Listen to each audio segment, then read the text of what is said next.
हम यहाँ पर लाइव चर्चा का कार्यक्रम शुरू कर रहे हैं और यह लाइव चर्चा का जो विषय है ब्रह्मांडीय सृजन, पुरुष, प्रकृति, माँ कूष्मांडा।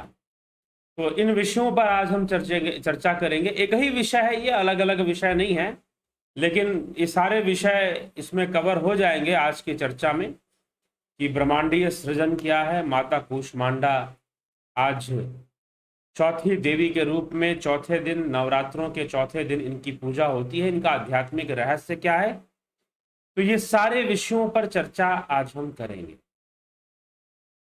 तो कूष्मांडा, देवी कूष्मांडा किसे कहते हैं?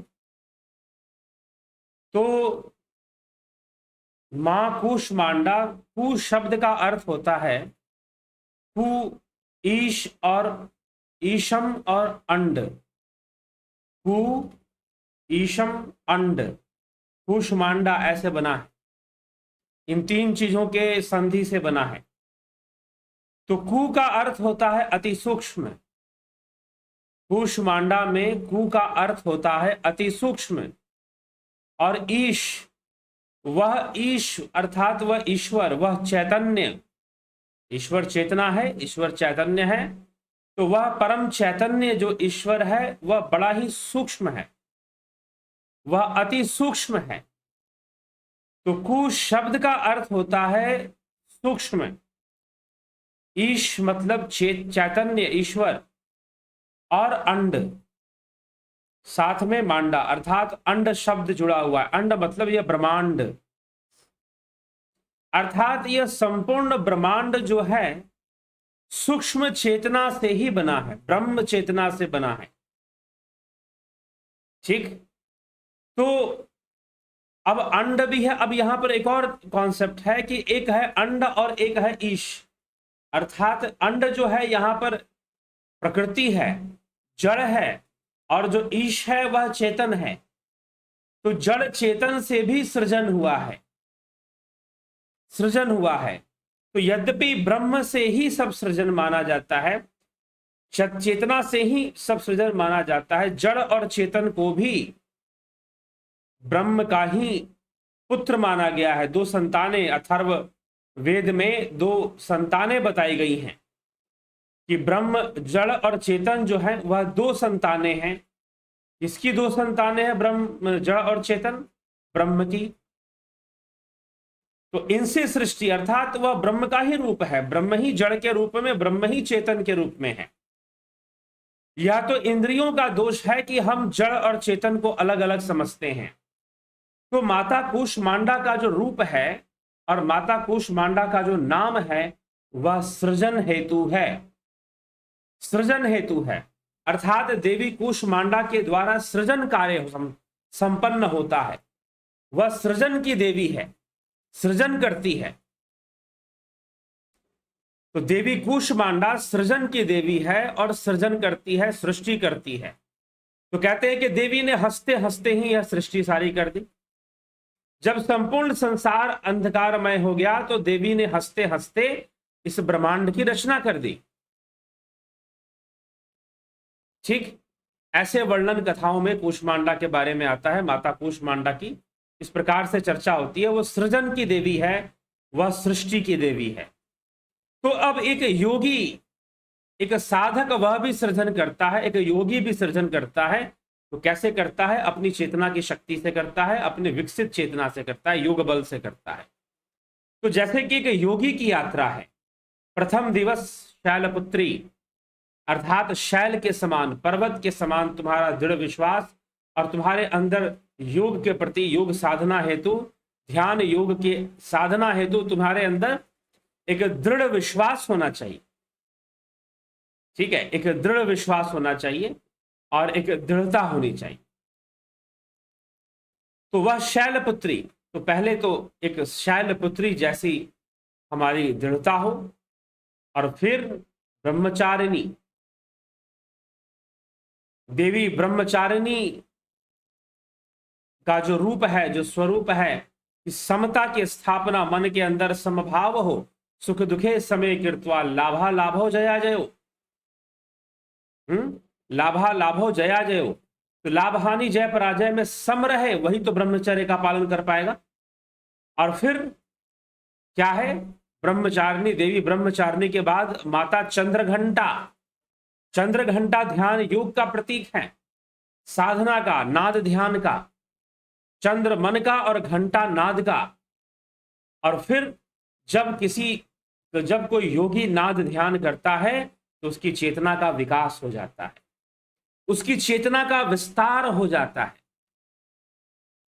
जब कोई योगी नाद ध्यान करता है तो नाद ध्यान से अति शीघ्र ही उसकी चेतना का विस्तार हो जाता है, उसकी चेतना बलवान हो जाती है पहले से, और वह इंद्रियों का बंधन तोड़ने में सामर्थ्य को प्राप्त कर लेता है। वह इंद्रियों का बंधन तोड़कर भी देख सकता है, अर्थात जो ये आंखें नहीं देख सकती एक योगी, सिद्ध योगी देख सकता है। जो ये कान नहीं सुन सकते वह योगी सुन सकता है। इसीलिए जब उसकी चेतना का विकास हो जाता है तो उसकी चेतना के अंदर सृजन शक्ति आ जाती है। महर्षि पतंजलि कहते हैं कि यहां तक कि एक योगी जो है वह किसी में प्राण भी फूंक सकता है। एक सिद्ध योगी जो है वह किसी में प्राण भी फूंक सकता है, वह उसके अंदर प्राण, मृत शरीर में भी प्राण डाल सकता है, वह परकाया प्रवेश कर सकता है, वो संयम के द्वारा सूर्य पर भी नियंत्रण ला सकता है और चंद्र पर भी नियंत्रण ला सकता है। वह ग्रहों को अच्छे से, ग्रहों की स्थिति को देख सकता है, बिना जन्म कुंडली देखे वो ग्रहों की स्थिति को देख सकता है। ठीक, तो योगी के अंदर संयम से ये सिद्धियां आ जाती हैं, ये शक्तियां उसके अंदर विकास कर जाती हैं, विकसित हो जाती हैं। ठीक है, तो फिर अब वह जो चेतना, जो एक विकसित चेतना वाला योगी है, जो एक विकसित चेतना वाला योगी है, वह दूसरों को भी चेतना प्रदान कर सकता है, वह मृत शरीर में भी प्राण फूंक सकता है, ऐसा सामर्थ्य उसको प्राप्त हो जाता है। तो वह सृष्टि भी कर सकता है, वह सृजन भी कर सकता है। पुराणों में और ऐसे कई संतों के जीवन, योगियों के जीवन में ऐसी कई गाथाएं हैं जहां पर उन्होंने ऐसे कई प्रकार के कार्य किए हैं, जहां पर वह मृत शरीर में भी चेतना फूंकने का काम किया है उन्होंने। ऐसी कथाएं हैं, ऐसी बातें हैं। तो इसीलिए हमें भी यह अच्छे से विचार कर कर, समझ कर हमें इस विषय को समझना चाहिए और योग के मार्ग पर आगे बढ़ना चाहिए। तो माता कूष्मांडा सृजन की देवी है, इसीलिए वो ब्रह्म स्वरूपा है। उसी से वो अपने गर्भ में ही ब्रह्मांड को पालती है। अब कैसे, इसी बात को समझना है। इसीलिए माता जब ब्रह्म रूप है तो उस ब्रह्म के अंदर ही यह ब्रह्मांड है। ब्रह्मांड का मतलब ब्रह्म का अंड। तो यह जो ब्रह्मांड है कहीं बाहर नहीं है, यह ब्रह्म के भीतर है। यह संसार कहीं बाहर नहीं है, यह ब्रह्म के भीतर है। इसके लिए एक वीडियो है हमारे चैनल पर, क्या अपवित्र वस्तु में परमात्मा है, क्या अपवित्र वस्तु में परमात्मा नहीं है, उस पर यह एक्सप्लेन किया गया है। यह संपूर्ण सृष्टि, यह संपूर्ण ब्रह्मांड का जो सृजन है वो ब्रह्म के अंड के रूप में ब्रह्म के भीतर है, ना कि वो ब्रह्म से अलग है। ठीक, तो ब्रह्म के भीतर ही सृजन कार्य चल रहा है, ब्रह्म के भीतर ही ब्रह्म के द्वारा सृजन होता है। और जो सृजन करने वाला जो भाव है वह भाव ही माता कूष्मांडा है, वह भाव ही माता कूष्मांडा है। तो माता कूष्मांडा सृजन की देवी है। वह प्रसन्नता से हंसते हंसते ही सारी सृष्टि को रच दिया करती है। तो वो ब्रह्म स्वरूपा है, वही ब्रह्म स्वरूपा है। लेकिन बाहर से हमने उसका चित्रण किया है, बाहर से हमने उसको भाव दिया है, उसकी मूर्ति बनाकर, उसका रूप बनाकर हमने उसको भाव प्रदान किया है। तो देवी कूष्मांडा सृजन की देवी है। कू का अर्थ है सूक्ष्म, ईश का अर्थ है परम चेतना, और जो है अंड अर्थात ब्रह्मांड का संकेत है वो। तो देवी ने हंसते हंसते ही ब्रह्मांड की रचना कर दी थी। ऐसी कथा आती है, ऐसी चर्चा आती है देवी के गाथा में, उनकी लीला में। तो इसीलिए ब्रह्म को मां स्वरूप देखा गया, ब्रह्म को देवी रूप देखा गया, क्योंकि मां के द्वारा ही सृजन होती है, मां ही गर्भ धारण कर सकती है। तो इसीलिए इस ब्रह्म ने अपने भीतर इस ब्रह्मांड को स्थान दिया हुआ है। तो गर्भ धारण करके रखा है इस ब्रह्म ने, और गर्भ में किसका वास है, तो ब्रह्मांड का वास है। संपूर्ण ब्रह्मांड ही उसी ब्रह्म के द्वारा पोषित है। प्रेरित है, संयोग हो रखा है, तो ये चीज होती है। और फिर वह चेतना और वह अंड अर्थात जड़ और चेतन मिलकर इस सृष्टि को आगे बढ़ा देते हैं और कई गुना अधिक सृष्टि का विकास हो जाता है। और यह सब कुछ ब्रह्म के गर्भ में हो रहा है। इसीलिए कूष्मांडा अर्थात अति सूक्ष्म चेतना से संपन्न, अपने गर्भ में ब्रह्मांड को धारण करने वाली देवी, अपने गर्भ में ब्रह्मांड को धारण करने वाली देवी कूष्मांडा है। ठीक, तो कु का अर्थ है सूक्ष्मीश, का अर्थ है चैतन्य, और ब्रह्मांड अपने अंदर ही हम जो है देवी ने ब्रह्मांड को धारण किया, और ब्रह्मांड उन्हीं का सृजन है, उन्हीं की उत्पत्ति है, उन्हीं से यह ब्रह्मांड उत्पन्न हुआ है। इसीलिए माता कूष्मांडा उनका नाम है। ठीक, तो चलिए ये देवी कूष्मांडा का रहस्य जो आज हमने सुना समझा, और पुरुष और प्रकृति अर्थात चेतन और जड़, जब ब्रह्मांड की रचना होती है तो दोनों से मिलकर होती है, पुरुष प्रकृति से। पुरुष जो है वह निष्क्रिय है और प्रकृति जो है वो सक्रिय है, लेकिन प्रकृति की जो सक्रियता है वह भी पुरुष पर ही निर्भर है। यद्यपि पुरुष निष्क्रिय है क्योंकि वह कर्म में लिप्त नहीं होता, वह कर्म नहीं करता, ना ही कर्म फलों का भोग करता है। ठीक, हाँ, लेकिन यदि वो मनुष्य शरीर धारण करता है, जीवलोक में मृत्यु लोक में जन्म लेता है, तो संपूर्ण जो नियम है, जो साधन है और जो साधनाएं हैं वह फिर लागू हो जाती हैं। ठीक, तो ये हमें, इस पर हमें थोड़ा सा विचार करके चलना होगा। तो देवी जो है कूष्मांडा अति सूक्ष्म चेतना और फिर अंड, तो देवी के गर्भ में ही संपूर्ण ब्रह्मांड है, और पुरुष प्रकृति उसी के गर्भ में अपनी सृष्टि करते हैं। देवी प्रकृति स्वरूपा तो देवी है ही, लेकिन वो ब्रह्म स्वरूपा है। यहां पर कूष्मांडा के रूप में वो ब्रह्म स्वरूपा है, ब्रह्म स्वरूपा है, और यहां पर वह उसके गर्भ में पुरुष प्रकृति का सृजन होता है, जड़ चेत का सृजन होता है। उसके गर्भ में संपूर्ण ब्रह्मांड समाया हुआ है, उसके गर्भ से ही यह ब्रह्मांड प्रसवित है और प्रेरित है। ठीक, सब कुछ, सारी घटनाएं घट पा रही है, सब कुछ हो पा रहा है, तो वह देवी की शक्ति है। तो इसलिए वह कूष्मांडा नाम से सृष्टि की देवी है, इसलिए सृजन की देवी है, इसलिए प्रसिद्ध है। देवी कूष्मांडा की प्रसिद्धि सृजन और सृष्टि के नाम से है। तो हमें यह तथ्य स्वीकार कर कर इसको समझ लेना चाहिए। ठीक, तो जड़ और चेतन के संयोग से, संसर्ग से सृष्टि मानी गई है, लेकिन संयोग होता है ब्रह्म का, चेतना का।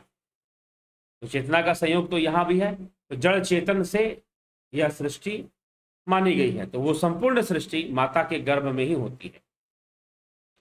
तो पुरुष जो तत्व है वो निष्क्रिय तत्व है, और प्रकृति सक्रिय है, लेकिन प्रकृति की सक्रियता भी संयोग पर निर्भर है, पुरुष के संयोग, चेतना के संयोग पर निर्भर है, चैतन्य के संयोग पर निर्भर है।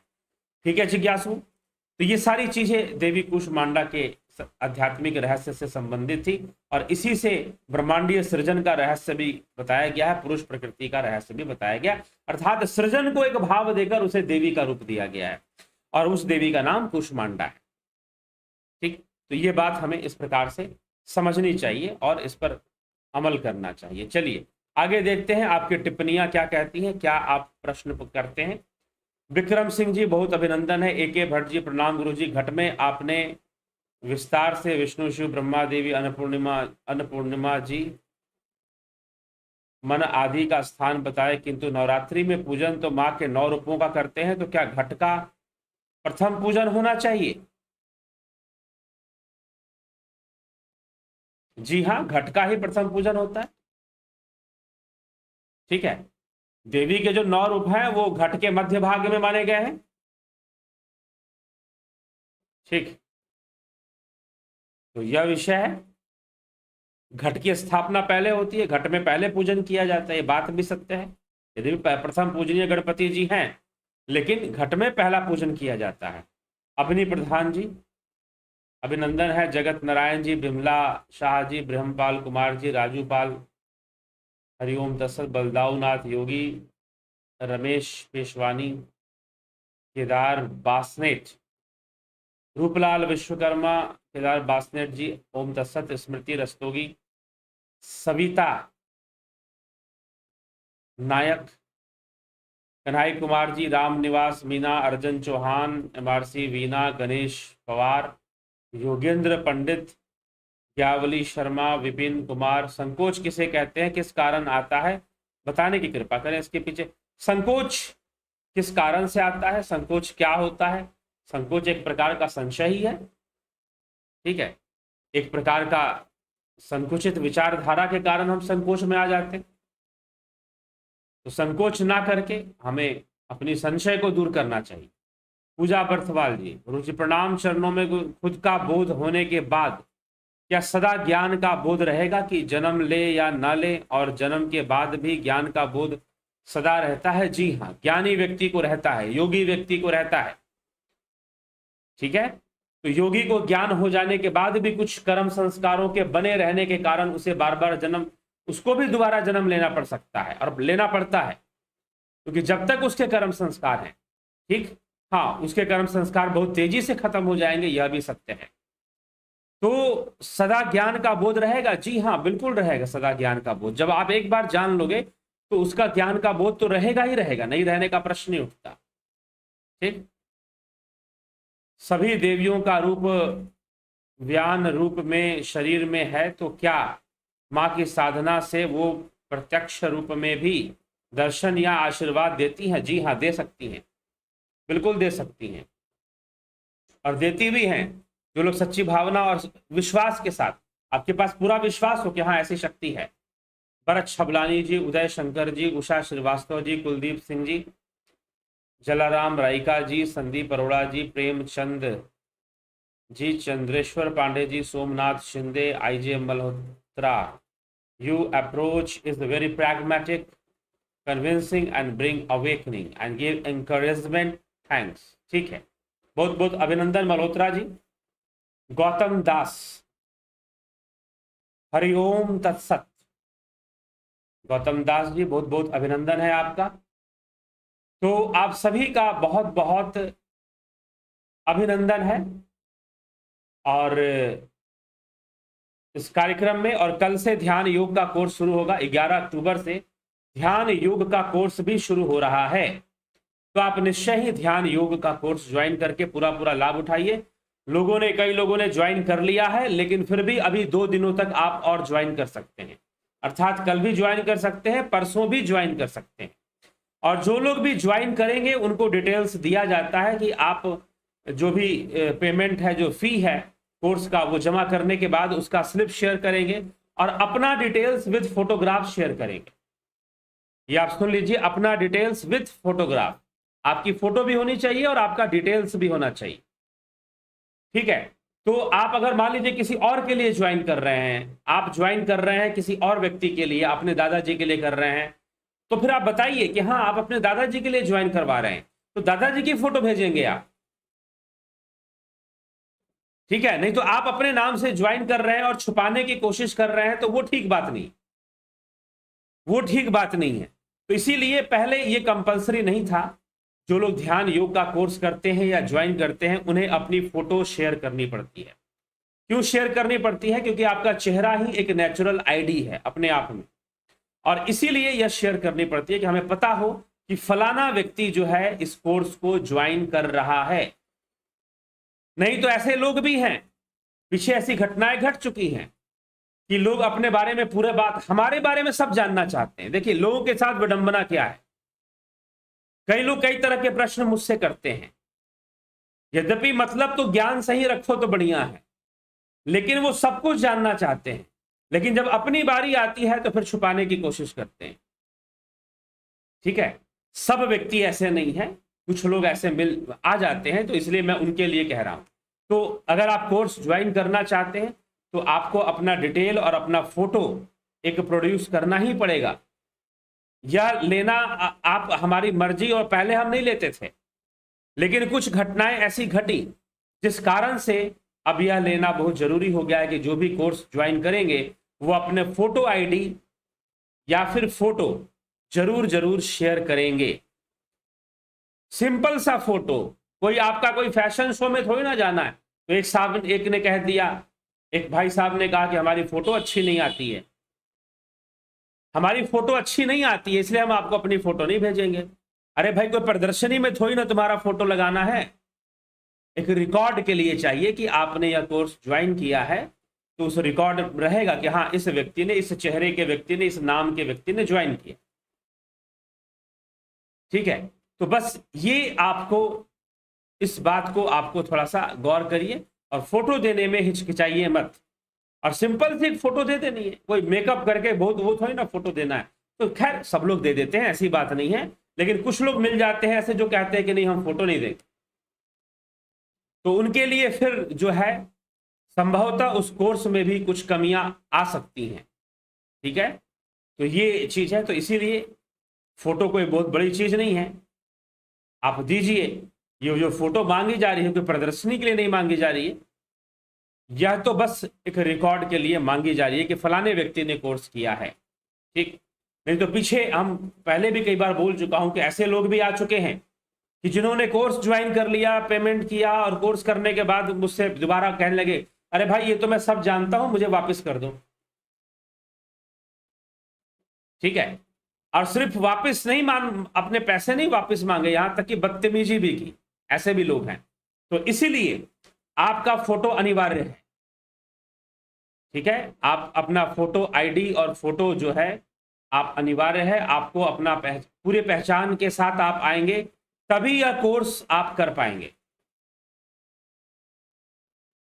ठीक है, तो आपका पहचान बहुत ही महत्व रखता है कि आप कोर्स कर रहे हैं, आप कौन हैं और कोर्स करने वाला व्यक्ति कौन है, उसके बारे में पूरा पता मतलब जितना जरूरी है। पूरा पता करने को तो बहुत कुछ पता करने के लिए हो सकता है, फिर तो उस तरह की पूरा पता की बात नहीं है, उसका आईडी प्रूफ होना चाहिए, नहीं तो कम से कम फोटो वो शेयर कर दे ताकि हमें पता चल जाए कि भाई फलाने व्यक्ति हैं और ऐसे दिखते हैं और इस उम्र के हैं।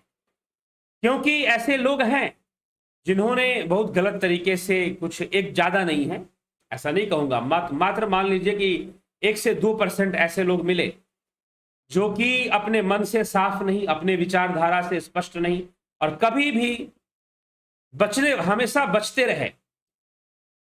लाइव सेशन चलेगा उसमें अपना वीडियो ऑफ रखेंगे, ठीक है, और अपनी फोटो भी फिर नहीं देंगे, तो ये चीज नहीं होनी चाहिए।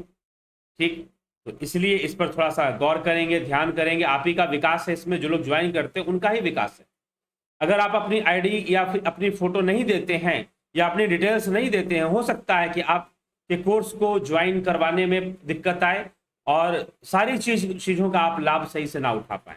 तो चलिए ठीक है, तो ये एक सूचना देनी थी आज कोर्स ज्वाइन करने वालों के लिए। तो 11 अक्टूबर से ध्यान योग का नवीन कोर्स शुरू हो रहा है, तो आप 11 अक्टूबर को भी ज्वाइन कर सकते हैं। आज तो 10 तारीख है, आज भी ज्वाइन, अभी जितना समय उसमें ज्वाइन कर सकते हैं। आप कल भी ज्वाइन कर सकते हैं, कल और परसों 2 दिन का एक्स्ट्रा समय हम दे रहे हैं, 11 तारीख और 12 तारीख। 12 तारीख तक आप इस ध्यान योग कोर्स को जिस भी मेंबरशिप में ज्वाइन करना चाहते हैं, सन में ज्वाइन करना चाहते हैं, जुपिटर में ज्वाइन करना चाहते हैं, तो जिस भी आप मेंबरशिप में ज्वाइन करना चाहते हैं, अभी 2 दिन का समय है, आप उसे अवश्य ही ज्वाइन कर लें अगर आपने ज्वाइन करने का निश्चित किया है। क्योंकि कई लोग अपना मैसेज डालते हैं, डिटेल्स मांगते हैं कि हमको ज्वाइन करना है, डिटेल्स दे देने के बाद पता नहीं फिर वो ज्वाइन भी नहीं करते, ऐसे भी कई लोग मिल चुके। तो इसलिए जिज्ञासुओं अपने विवेक को जागृत रखें, अपनी सोच को जागृत रखें, और विवेक सोच को जागृत रखकर अपने जीवन में अपने आप को आगे बढ़े। ठीक है, और कोर्स को ज्वाइन कीजिए, कोर्स को ज्वाइन कर ध्यान योग के कोर्स का पूरा लाभ उठाइए। तो बहुत बहुत आभार आप सभी का। इसी के साथ आज के इस कार्यक्रम को यहाँ पर हम विराम देंगे, और कल फिर 9 बजे लाइव चर्चा का कार्यक्रम फिर 9 बजे होगा।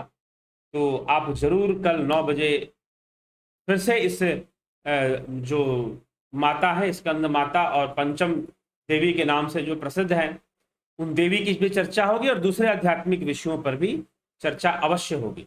तो ये आप इसको थोड़ा समझकर, अगर आपको लगता है कि हाँ वीडियोस अच्छे होते हैं, तो आप इसको शेयर भी कर दिया करें। चलिए, बहुत बहुत आभार आप सभी का।